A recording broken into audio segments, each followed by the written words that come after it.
you boys are first-class Brahmanas, and I am satisfied with you. May all your desires be fulfilled, and may the Vedic mantras you have learned never lose their meaning for you in this world or the next.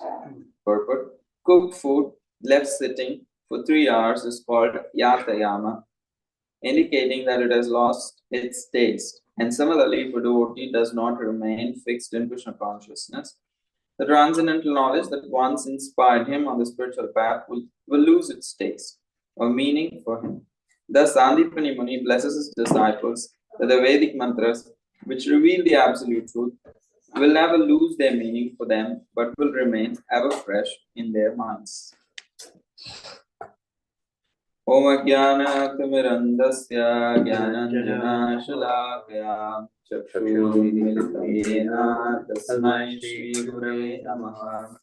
Shri Chaitanya Manobhishtam Sthapitam Yena Bhutale Swayam Rupa Kadamahyam Dadati Svapadantikam Vandeham Shri Guru Shri Yuta Padamam Shri Guru Vaishnavamsya Shri Rupam Sagrajatam Sahagana Raghunathanvitam Tam Sajivam Sadvaitam Savadutam Parijana Sahitam Shri Krishna Chaitanya Devam Shri Radha Krishna Pada Sahagana Lalita Shri Krishna Kantritam He Krishna Karuna Sindho Dinabandho Jagatpate Gopesha Gopika Kanta Radha Kanta Namostute Tapta Kanchana Gaurangi Radhe Vrindavaneshwari Vrishabhanusute Devi Pranamami Haripriye Vancha Kalpatarubhyascha Kripa Sindhubhyaeva Patitanam Pavanebhyo Vaishnavebhyo Namo Namaha.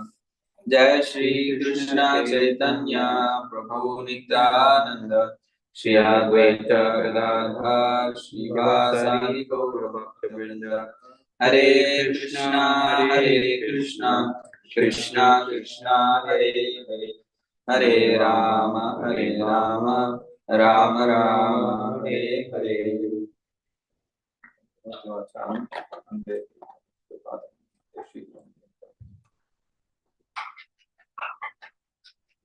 Reading the verse again.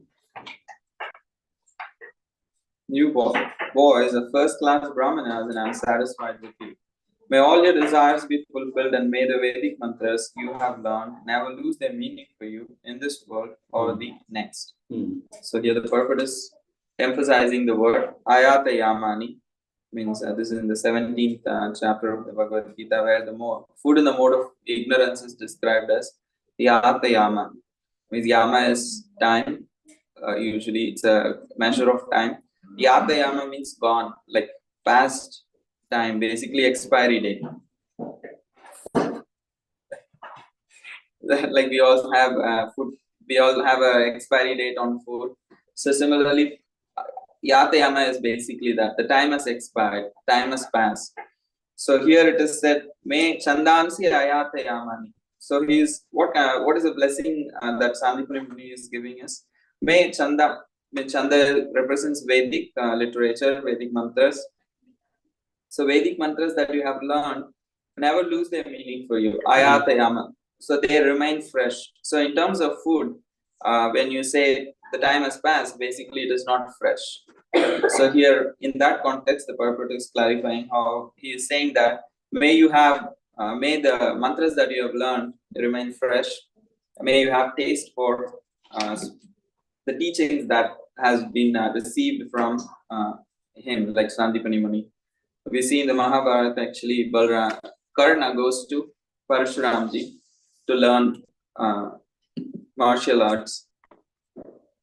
And at a particular instance, he figures out that he had lied to him that he is a Brahmana, but he is not, because due to the circumstances. And then Parashuramji curses him that all that you have learned, you will forget when you actually need it. So he had all excellent training and also the skills, In general, it was available. He could display it, and people were wowed by it. But actually, Duryodhana was being cheated here because he has recruited someone whose skills and everything is going to go like completely like not available, unavailable when it is actually needed. So, because Parashuramji was very dissatisfied with Karna that he lied to him, so he curses, may the mantras actually, may the skill that you have learned, may you forget everything. So here we see the opposite, that Sandipani Muni is so pleased with Krishna and Sudama that he's blessing them that may the mantras that you have learned never lose their meaning for you. And we also see like Yasya Prasadat Bhagavat Prasado, Yasya Prasadat Nagati Kutopi. Means by the pleasure of the spiritual master, everything is Yasya Prasadat Bhagavat Prasado. The Supreme Lord is pleased. And otherwise, there is no place. Kutopi means there is no place for this person who is dissatisfied his or her spiritual master. We see that in the life of Ishwara Puri, that how he served his spiritual teacher Madhavendra Puri, and because of that he pleased Madhavendra Puri, and Madhavendra Puri gave him profuse blessings that Sri Chaitanya Mahaprabhu chose to make Ishwara Puri his spiritual master because he received the blessings of Madhavendra Puri. And it is so important like to understand that how important it is to please one's spiritual master. I feel utterly disqualified today, especially speaking on this topic.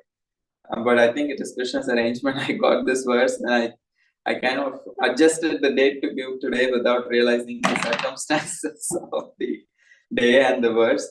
And it's making me also think like, what am I doing with my life? Like, am I really like working to please my spiritual master? How much am I really interested in serving my spiritual master? It's very easy to pass on as a disciple. And here in this Prema Vivarta, there is a verse that says, Alirbano Jyotishakaha Stabdibhuta Kimekaha Preshita Preshakaschaiva Sadyete Sevakadamaha. There's 6 kinds of disciples who are not perfect servants. So why I'm choosing to speak on this verse, like quote this verse, is to remind myself, like I almost embody all of these. So Alirbano means Alir means bee. A honey bee is never loyal. Like it just goes from one flower to another flower because it's just like hunting nectar. So it's just looking for something very interesting or sweet. That's all it's concerned about. It's not loyal to the guru. Okay, here I take some knowledge. I take knowledge from here. So I choose what knowledge suits my nature or my desires. Accordingly, I go take knowledge from different people, but I'm never loyal or gratitude. One is not, this kind of a disciple is never loyal or grateful and abandons their commitments. And there is the other kind of disciple who is Bana, means arrows. So they are arrows like we see in the life of Ramachandra Puri, that Madhavendra Puri is hurt by him. Madhavendra Puri literally towards the end of his life gets, like, if you can say, like, gets pissed, like completely gets like mad at Ramachandra Puri for what he is doing. He's so disturbed with him because that is an arrow like disciple causes pain to the spiritual master with harmful words or deeds, breaking vows, or acting against the Guru's instructions. Like once Srila Prabhupada gave a talk or a room conversation, he said how it's a very sensitive topic. I'm not qualified to speak on that. I'm just quoting it as an example, that he said how it is, one should never take divorce. Divorce should not happen. It was a room conversation. Prabhupada was very emphatic. He just came down heavy on the topic. And this disciple, who was his personal servant, was also in audience, and he took note of it. And after a few days, Prabhupada was having a morning massage around 11 a.m. and his personal servant was doing. And at that time, another disciple came to Prabhupada. He was sitting at the feet of Prabhupada. Prabhupada is like lying down, face down, and facing on the other side, but the disciple is sitting at the back, and the personal servant is doing massage. And this devotee who came, Prabhupada, I want to ask you something. I'm thinking of taking divorce. Prabhupada says, whatever you want to. Whatever you want to do. And so I'm saying the conversation in a brief way. And after that, he leaves. And the disciple who's massaging, the personal servant, is completely like disturbed, like kind of confused. Few days back, you said divorce, never divorce, like no question of taking divorce. And here somebody is asking your permission and you gave it. You said, okay. And so he was just thinking. While thinking, his hands stopped. The massage became weaker, like the pressure reduced and almost it's stopping. So Prabhupada could realize this person is thinking. So he has forgot to continue the massage with the same intensity. So then he asked, like, what's happening? Like, what are you thinking? So he asked Prabhupada, if I can ask you this. So why did you give conflicting instructions? He said, this person came and said, he did not ask me, what do I think? He said, I want to take divorce. So if I say no, and I'm sure he is going to anyway go and do it. So I don't want him to commit an offense of breaking my instruction. I know if I give him an instruction, he's not going to follow. So I don't want him to become responsible for aparadha more than what he is already doing. So that is why I said whatever you want. I didn't say yes or no. I said whatever you want. So here, like Prabhupada is sensitive. Like he is thinking like, okay, I don't want to add load on the load of aparadha on this disciple. But he's also hurt in one sense. So in this way, it's doing, like I'm not saying this is harmful deed or words or breaking vows, but in general, a disciple may do things that actually hurts, causes pain to the spiritual master, especially fighting. And there is nothing more disgusting to a spiritual master probably than seeing that. Like seeing his disciples like fight amongst each other. So these are like arrow-like disciples, and then astrologer disciple. So the astrologer disciple waits for the perfect constellation to do something. So he's always waiting for the perfect conditions to come together, so that he keeps delaying service under the pretext of inadequate circumstances. Because Srila Prabhupada, nothing deterred him. There can be no better example of a perfect disciple than Srila Prabhupada. So we all see the glitter and glory side of Srila Prabhupada most of the times, and almost make him like he is, like that, more than human, kind of like a divine personality. However, the kind of tribulations that he went and the kind of faith and commitment that he had for his spiritual master from the very beginning of his life is mostly unseen, unheard, because nobody was there with him to completely record all that he went through to serve sincerely his spiritual master, the level of commitment that he had. Even when the immediate conditions of his spiritual master's organization was not so great, nothing deterred him. He continued to do something. He tried his best. Okay, this way, that way. If nothing works, he would just venture on his own, do something. And he never gave that up. And he took that instruction and came to the West. And then we see the glorious side of Prabhupada. The hard struggle we very rarely get to see. And the other disciple is lazy. He knows what to do, but lacks the energy or enthusiasm to carry out the instructions of the spiritual master, literally wasting their potential and time. So, and the other disciple is like kimekaha, means why me? Means why me alone? Like others are all not doing, so I will also not do. So refuses to act because others are not contributing, ignoring the call to lead by example. So the literal Sanskrit word is kimekaha. So why me? Like why alone? Why only me? And the other one is pass the buck disciple. Means he like accumulates instructions, constantly listens to and takes notes, and then constantly goes around the spiritual master, asks for personal instructions, accumulates it, but shifts responsibility to others because he fails to implement. So it's okay, they are not, it said like preshita preshakas, means it's just like passing on, passes the buck, shifting responsibility on others rather than taking it on himself.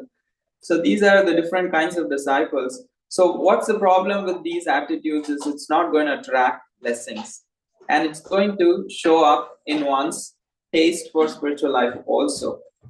So these things are very mystical. So people are very interested in mystical things. Spiritual life is full of mystical things. Like the holy name is a person. The holy name does not reciprocate when the disciple is not having a proper attitude. It is just not possible. It's not like a code that you can just like crack. Like sometimes, you go to a room and then it has a number lock. So you try different locks, 000, 108. These are the numbers that usually devotees keep, like 108 and 1016. So you just kind of check different codes to break the lock. But it's not possible with the holy name.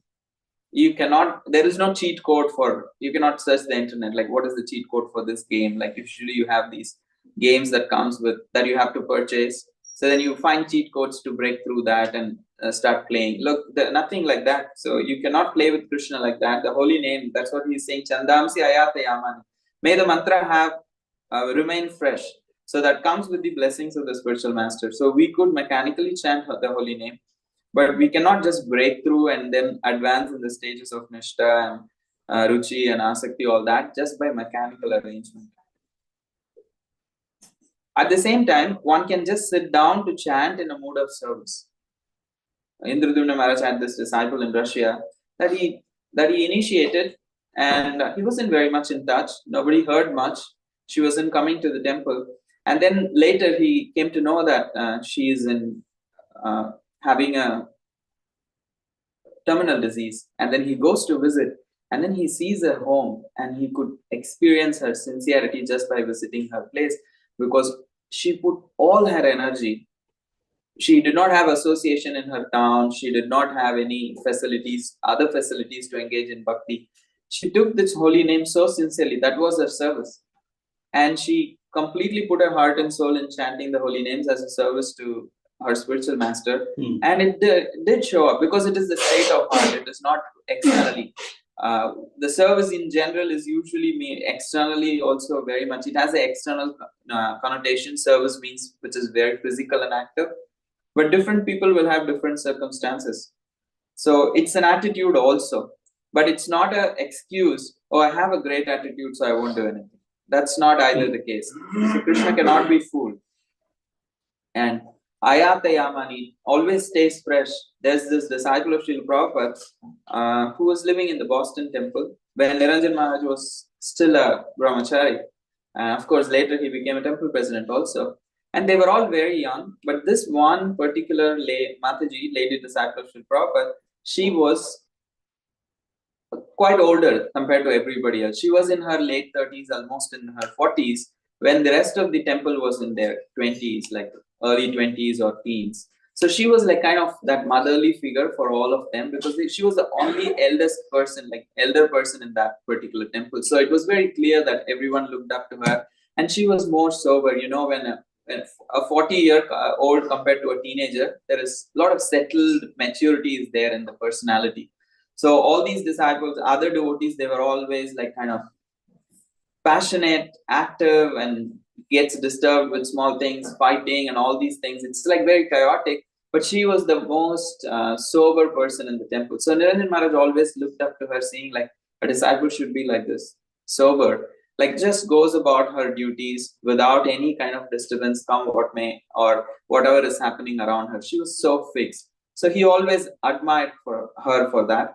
After a few years that Maharaj became a sannyasi, he traveled to other parts of the world, and suddenly in the late 90s, he remembered, where is that devotee now? Like, I took so much inspiration from her, where is she? So then he started looking for her, and then realized she's no more in the Boston temple. Nobody at the Boston temple knows. No old timers are still in the Boston temple. So he continues to look for her, and then comes to know after a lot of searching that she is in an old age home. So when he visits US, he makes it a point to go and visit her. And then he goes and then he inquires about her, and they don't know who he is referring to, because the records only have her legal name, and he only knows her by her spiritual name. So they did just not know who he is trying to reach out to, because there are so many people. And at the same time, they can see that he is having all these tilak marks and he is having the beads, and people do know Hare Krishna. So they say, we know one lady. We know one lady. She has forgotten everything. But sometimes she says this mantra. So they take her to, take Maharaj to her. And then he's so shocked. It is that same Mataji. She does not remember anything. She has, I think, dementia or Alzheimer's, something like that. She has completely forgotten all kinds of memories. She does not know, does not recognize or know anyone or anything. And Maharaj was trying his best to kind of speak to her and have a conversation and make her understand. She was like completely like this. And then he thought, let me just chant Hare Krishna. Nothing is working here. He took out his bead and started chanting Hare Krishna. She was distracted, but the moment he started chanting Hare Krishna, she was fixed. She started chanting with him. That is the only thing that she remembered. Nothing, everything else was wiped out from her physical memory, from the brain. But for like Ayate Yamani, because of her sincere service, the mantra did not go away from her heart. So she did not remember anything of anything, but she did not forget the mantra. That was that kept on with her. So Maharaj was saying how he was inspired that yes, it was a sad affair that she wasn't cared for and the devotees didn't know where she was, and she is now in a different kind of a care situation. But Krishna did not abandon. Whatever service that she did, whatever blessings that she accrued from Srila Prabhupada, it stayed in the form of that mantra. So it is very important that a disciple pleases their spiritual master, because that's the only thing that stays on with them forever and ever. Because when we die, I saw my own mother, like when somebody is passing away, there is nothing externally anyone can do. You can put 100 chanting machines around a person, you can bring in the deities before them, you can put, it's perfect, like this all needs to be done. You can put Radhakunda water in their body, and you can put all kinds of Mahaprasad, Tulsi in their mouth, Gangajal in their mouth, and garlands all over their bodies, Mahagarlands. So we arranged all of that. But that person needs to have a consciousness. So Srila Prabhupada says in the Bhagavad Gita, where chapter 8, I think verse 7, verse 8, where Mamanusmaredasha, where the whole concept of leaving one's body with the remembering Krishna. He says the whole life is to actually train oneself so that they can remember Krishna at the end of one's life. But that does not happen very automatically. So, and Prabhupada also says, even externally, if somebody has lost consciousness, it does not mean the soul has lost its consciousness, because consciousness is the eternal symptom of the soul, and it is never inactive. Soul is never inactive. Maybe the body, which is the medium to express the consciousness, has become, that connection has broken. But soul in itself has its consciousness and is active, even if it's in a coma state externally. So the soul, if it is active, what is it thinking of? What is it feeling? What is it willing? It depends on the consciousness that it has developed, the desires that it has accrued. So if the spirit soul has accrued the blessings of the spiritual teacher, then Chandamsi Ayate Yaman, even at the time of death, even when the person externally goes into coma or forgets, dementia and all these kind of things, Ayate Yamani, the mantra will never lose its meaning in this life or the world, in this world or the next. So that's very inspiring, and also makes me introspective to think what kind of a disciple I am. How am I like trying to satisfy my spiritual master? What is the purpose of calling oneself a disciple? And what is the amount of efforts that I'm willing to take to serve for the pleasure of my spiritual master? So it's a very pertinent verse. Thank you for the opportunity to share something on these. It's 7:45. Anyone in the temple room wants to share?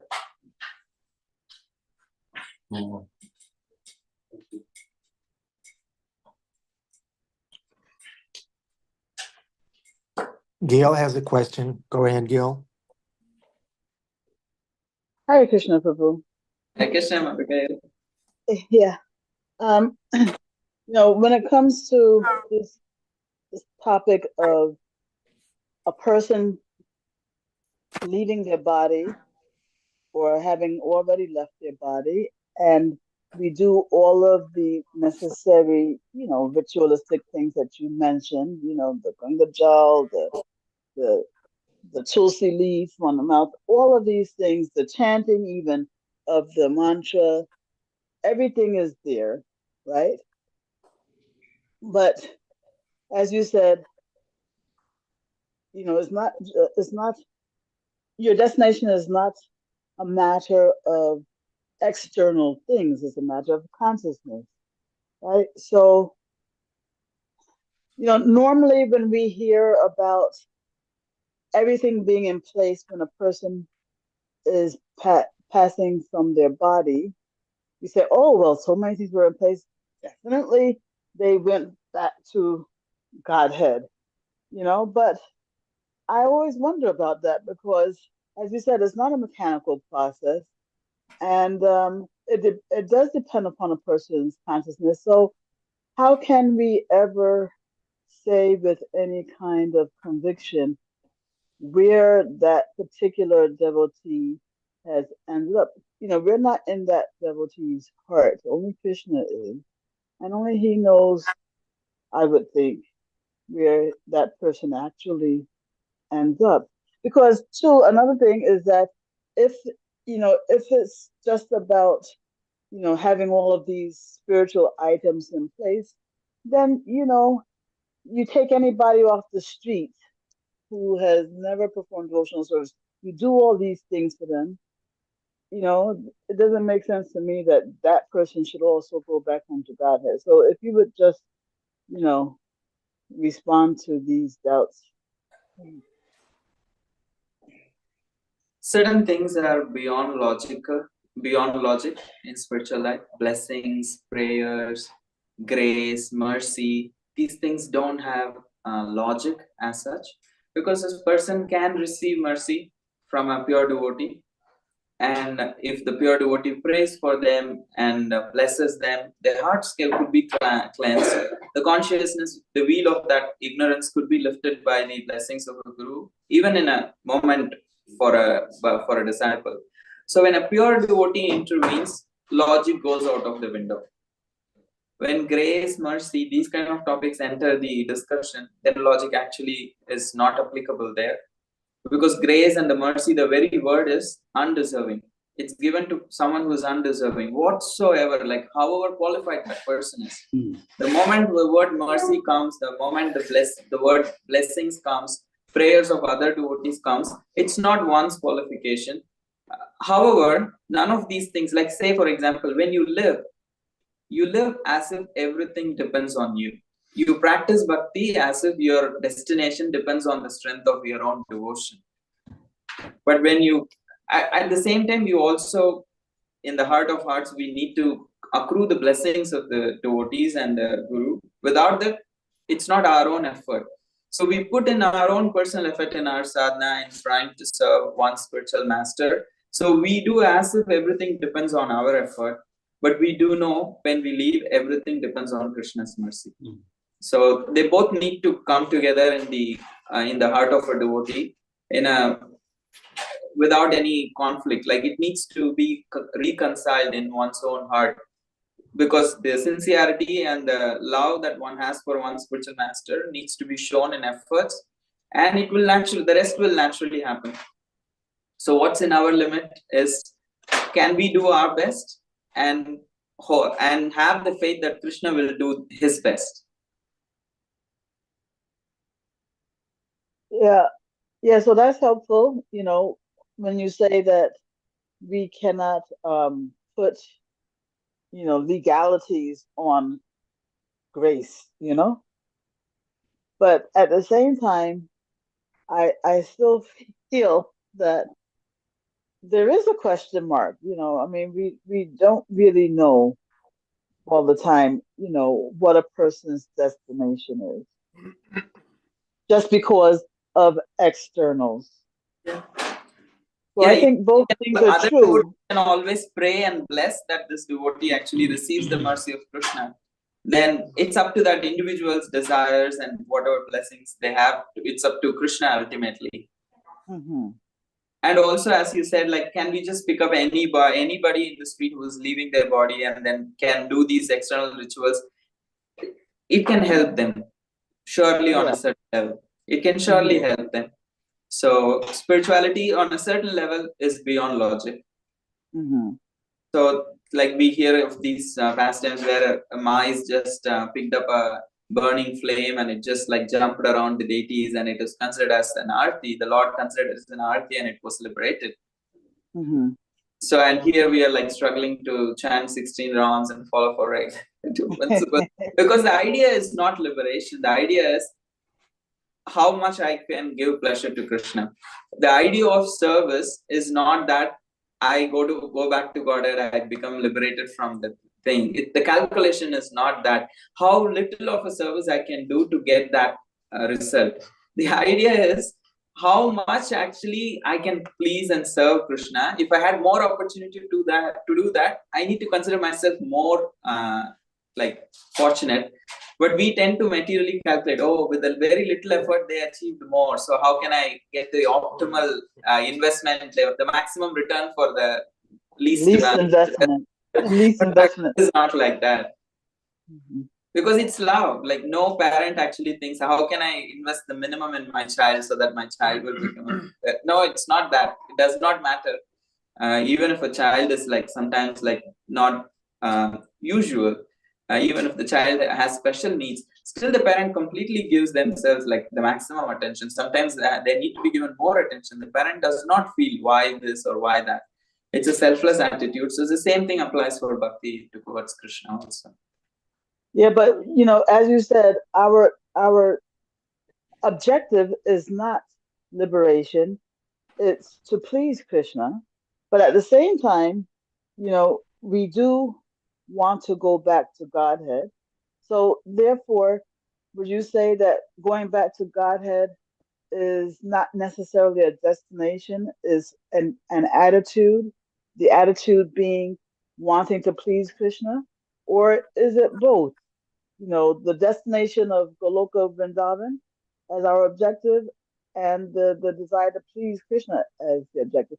So in other words, if our attitude is the objective, then we don't really, is it that we really don't care if we go back to Goloka? Or what would you say? The underlying question is, why do you want to go to Goloka? to please Krishna is the thing. So as long as that is clear, if somebody is thinking they want to escape the miseries of the world, this world is so horrible, life is so difficult, I just want to get out of this place, that attitude is a very impersonalistic attitude. So why do you want to go to Goloka? So why such a big deal about going back to God? So it's a byproduct of having love for Krishna. Okay. If we focus on love of Krishna and like achieving prema, it's guaranteed. Like, we'll be happy to go wherever Krishna takes us. And why will Krishna take us anywhere else other than right. So it's a byproduct. If we focus on that, then it could create too much anxiety for us because it's not in our control. So then we are trying to control and manipulate, and then always anxious that this result, I have to be here. So we're not focused on that aspect of it. We are focused on developing love for Krishna. Then it's a natural byproduct of that. Yeah. Right. Perfect, Prabhu. Perfect. That finally one question at least I could satisfy. No, all of them, including this one. Thank you. Hare Krishna, you can hear us okay? Stupendous class, just so wonderful. We've seen, even in ourselves, some people come to class and they go, yeah, I heard it before. And other people have this, hunger, right? And Bhagavatam says, if your activity does not provoke an attraction for hearing the messages of Vasudeva, then it's a useless activity. So we all have activity, and if we become hungry to hear from Krishna because we're going against the flow of the material world, we need to like Vaishya Shekhar says, fortify your intelligence by hearing from scripture. And if you don't hear sufficiently from scripture, you'll begin to imagine injustices and complain and moan and whine and, lament and like that, So I was thinking just yesterday, I have an aunt and uncle who are twins, Aunt Tony and Uncle Tony. When my aunt used to call my Uncle Tony, if he was mad at him, she'd call him Tano. I don't know where these names come from. My Uncle Tony, anyway, he was a really intelligent guy. He worked for a nuclear plant, power plant. But he was, one time he was talking to his two sons, one 8 years old and one 10 years old. And the 8-year-old said, Father, did you ever cheat on your wife? Oh, what a question to ask your father, right? And my Uncle Tony, he's very expressive guy, kind of funny, very, very, very, very funny guy. And he said, well, we've always hoped that you guys will grow up to have faith in God. And if you want to be a godly person, if you want to be a good character, we have to control ourselves. He said this to his 8-year-old son. I never heard anything. That was so profound. I still remember to this day the tone of his voice and how he said, if you want to be a godly person of faith, then we have to control ourselves. So if we do want that, and if we do endeavor to engage in devotional service, it will provoke an attraction for hearing the messages of Vasudeva. That's how Krishna works. And then we're drinking it in instead of, you're saying the same old thing. I hear the same philosophy every day in class. Blah, blah, blah. Well, glory to Srila Prabhupada, Hare Krishna. I think Manohara wants to say something.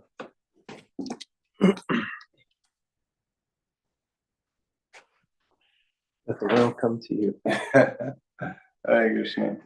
Thank you for giving class this morning, Gaur Sharan. My question is in regards to something you mentioned specifically about the astrological disciple. Could you speak more about that and how to distinguish between that internal kind of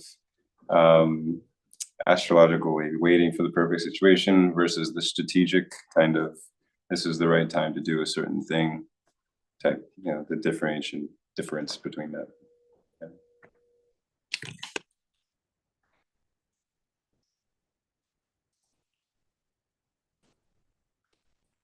The main point in that was procrastination. If there is an endeavor and if certain things, like Srila Prabhupada was in Jhansi and he tried his best and he realized at a particular situation, okay, this does not work.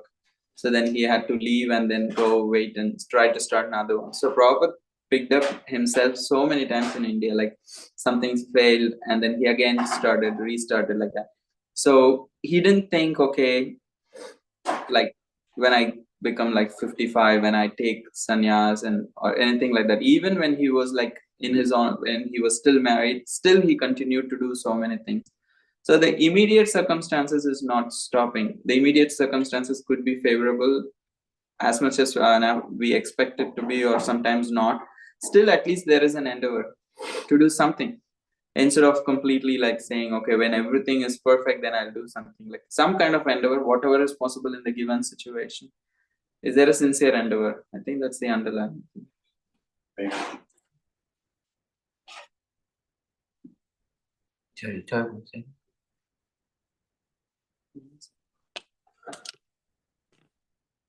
Today time seems to be going slow.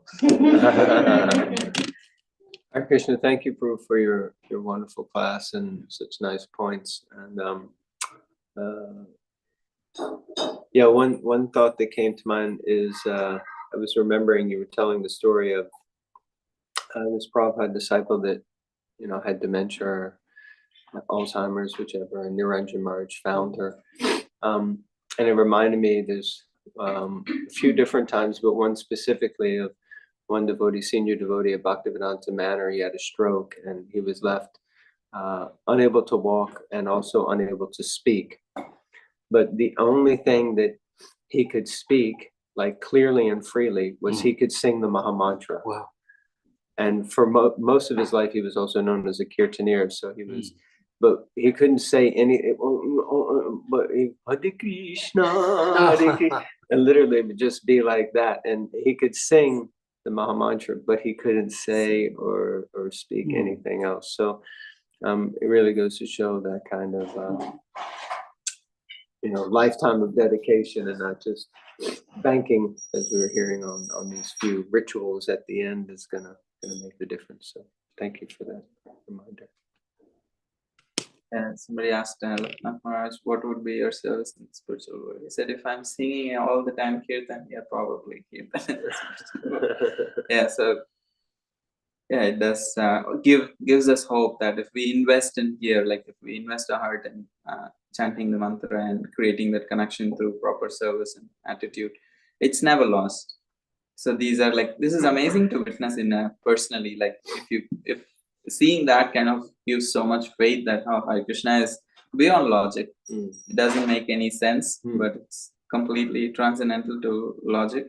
And yeah, Krishna does protect his devotees. Thank you, everyone. Anybody online has anything to add? I have another quick question, if there isn't anyone else. Just, you gave the 6 types of disciples. The first 3, of course, had like the bee, the arrow, the astrologer, but the last 3 seemed to be kind of, I thought it was going to stay in this, like, like an example of the bee and astrologer, but instead it was kind of like you said, lazy. Yeah. Like it wasn't like, you know what I mean? Like an animate living entity that you can relate. And that's the way it is. That's the way it goes in the shloka is directly saying just lazy kimekaha preshita preshaka and pass the preshita preshaka means take and then give it to somebody else. Take and then give to somebody. Okay. So that's the way that it is. It's not like, okay. Grantaraj Srimad Bhagavatam ki jai, Srila Prabhupada ki jai, Hare no. Jai Radha Murlidhara Radha Murlidhara Shri Radhe Jaya Radha Murlidhara Jaya Radha Murlidhara Murlidhara Shri Radhe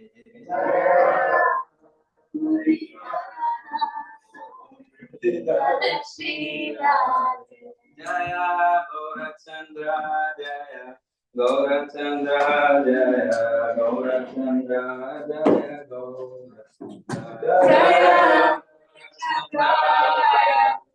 Gaurachandra Jaya Gaurachandra Jaya Jaya Gaurachandra Jaya Gaurachandra Jaya Gaurachandra Jaya Gaurachandra Jaya Gaurachandra Jaya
Gaurachandra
I bow down to the lotus feet with great awe and reverence. By His grace, one can cross the ocean of material suffering and obtain the mercy of Krishna.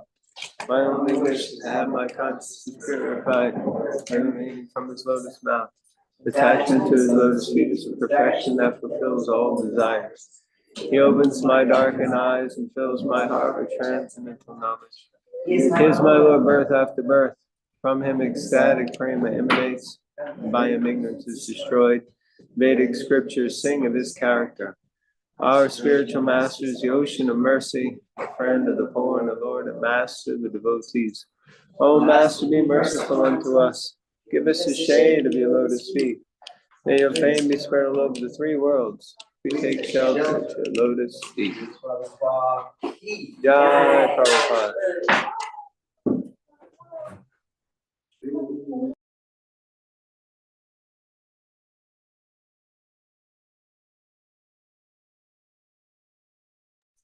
Hare Krishna, dear devotees. Welcome to the Afterglow. How are thou? How's everybody doing?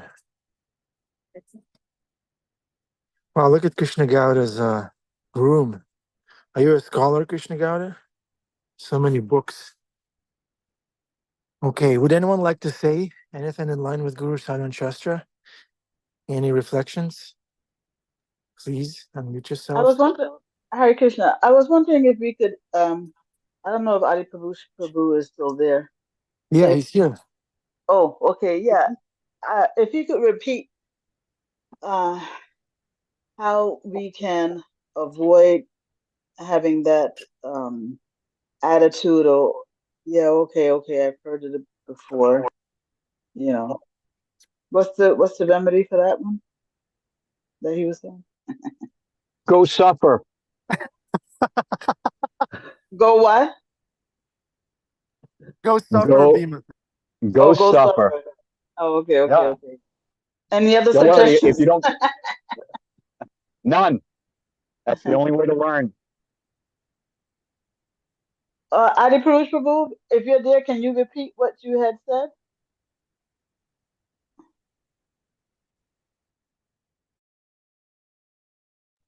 Hello? Yes, go ahead. Adipurusha Prabhu. Well, it's getting cold out. And in the morning, I have to go out and get the car from over at 8th Avenue, drive over here, then get out of the car and go outside in the cold again to go into where I'm going to bathe, and then get outside again and come over to the temple. And one of our first instructions we had from Srila Prabhupada, which to this day stands with me, is take a cold shower. And I was like, Prabhupada, take a cold shower. So every day I take a cold shower in the morning, and especially once you've been outside already and you're not just in some warm, cozy house, and then you take a cold shower and then you go out again. It's quite a shock. And I asked Prabhupada one time, Prabhupada, what do we get? I mean, what's the benefit of taking a cold shower?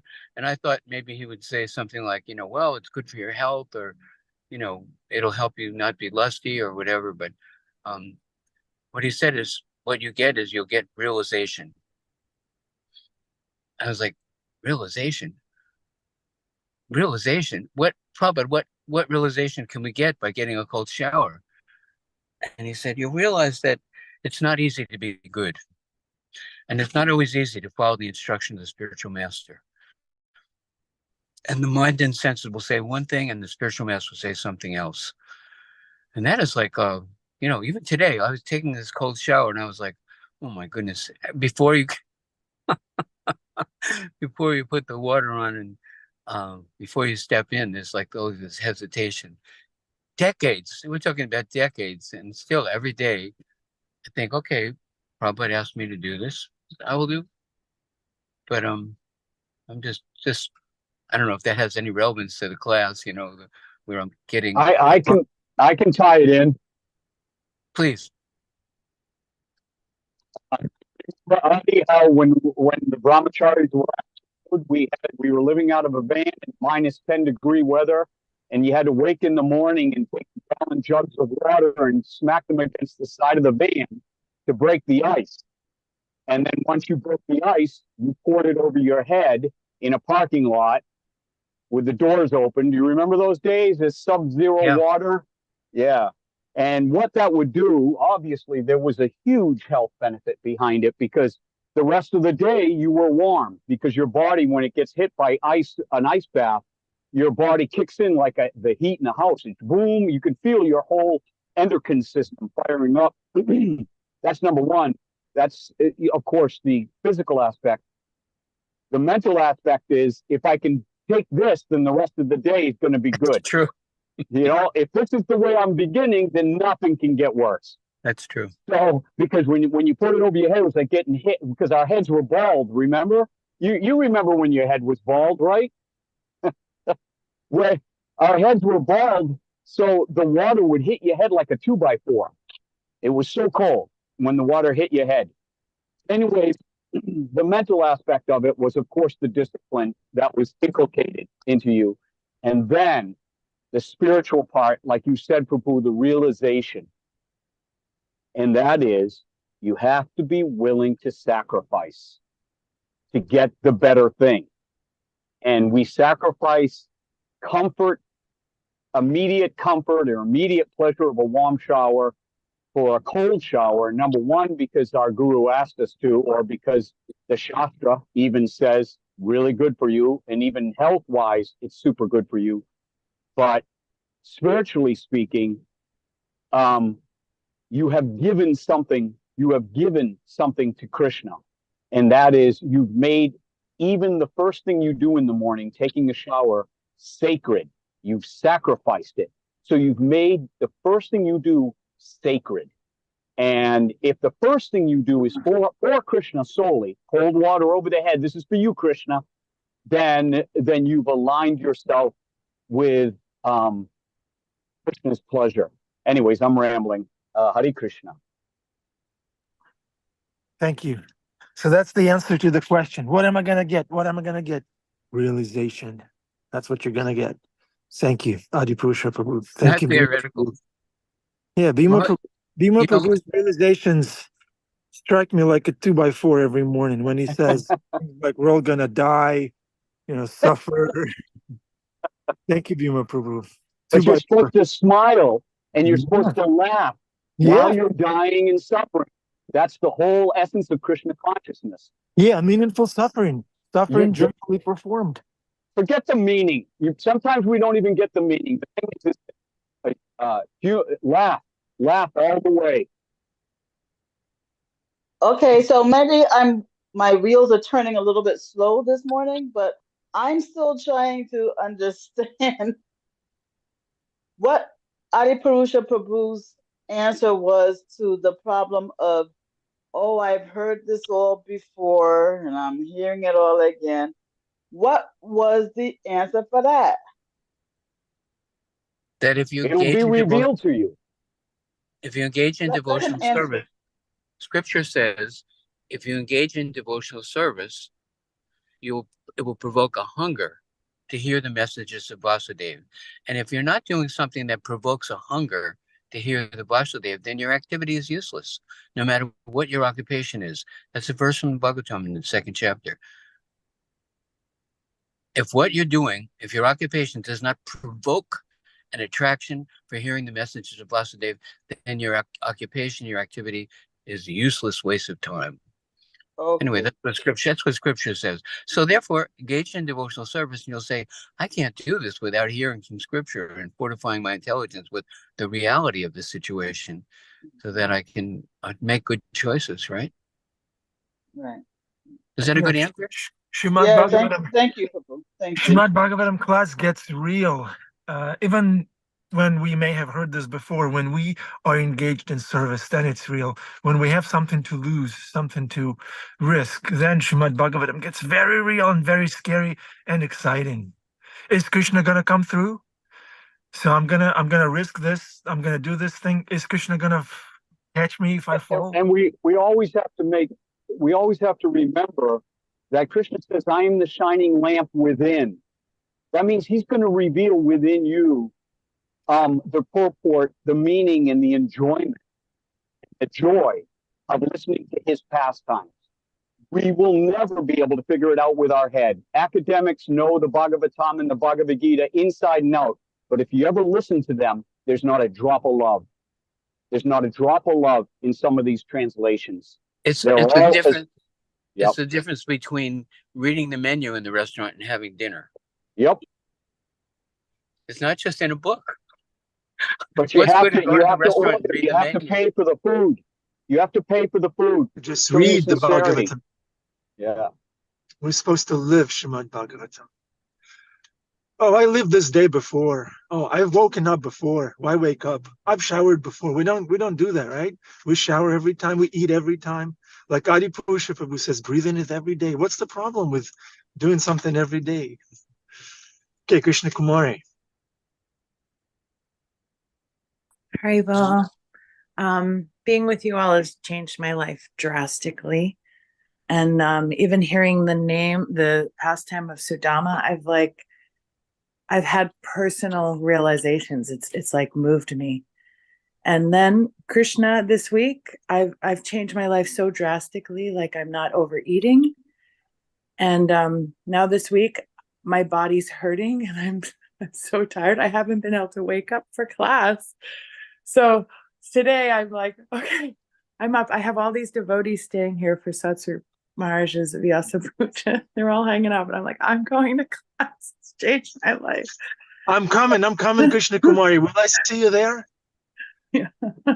Cool. Yeah, can't wait to see you. Cool. Yes.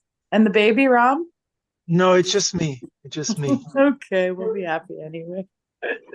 Yeah, so every day I'm hearing something new, even if it's something I've thought I heard or I knew. It's really amazing. And it is like reflecting. It's what Vasudeva had said, there's the moving form of the Lord, and then there's the non-moving, but you Vaishnavas are the moving form, and I'm hearing actually Krishna's advice and words for me through all of you. So I just appreciate you so much. Hare Krishna. Thank you, Krishna Kumari. Yeah, we see Krishna Kumari every day, but we can't get enough of her effulgence and sincerity, right? We've seen Krishna Kumari before. Krishna Kumari, don't bother. No, we don't do that. It's every day and it's normal, you know. Okay. Gail, was that satisfying? Maybe a little bit? I'm getting there. Good. Okay. Who is By willing the to way, finish? not that I ever get bored with philosophy, but I just really wanted to. I hadn't heard Adipusha Prabhu's train of thought, and so I wanted it to be repeated. Yeah. Adipusha Prabhu's train of thought is a freight train, goes straight no matter what, like a freight train. The devotional service. We're only repeating what we heard from spiritual master. Yeah. That's all. It's not me, God Almighty. Yeah. The parampara train, and we're all on it. All right. So who wants to finish the yajna? Let me see. Where is our finisher, Isaiah? He's not here. Karen, are you there? I don't see you. No, she's not here. Okay, who's childlike and oh, there they are! Isaiah! Again!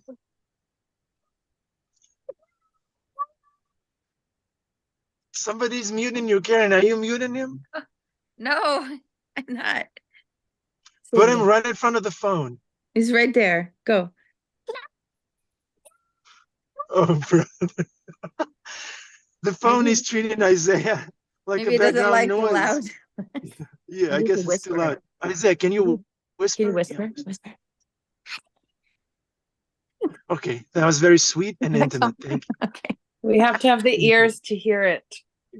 Thank you. Exactly. Okay, Oh my gosh. Karen, throw Isaiah and Annabelle in the cold shower so they can get realization. Yeah, throw them in the snow. Yeah, The snow, yes, they'll be into that. You with the snow. cool. All right, Hare Krishna, Hare Rama. Hare Take care, everybody. Love you. All Haribol. Shrimad Bhagavatam ki jai.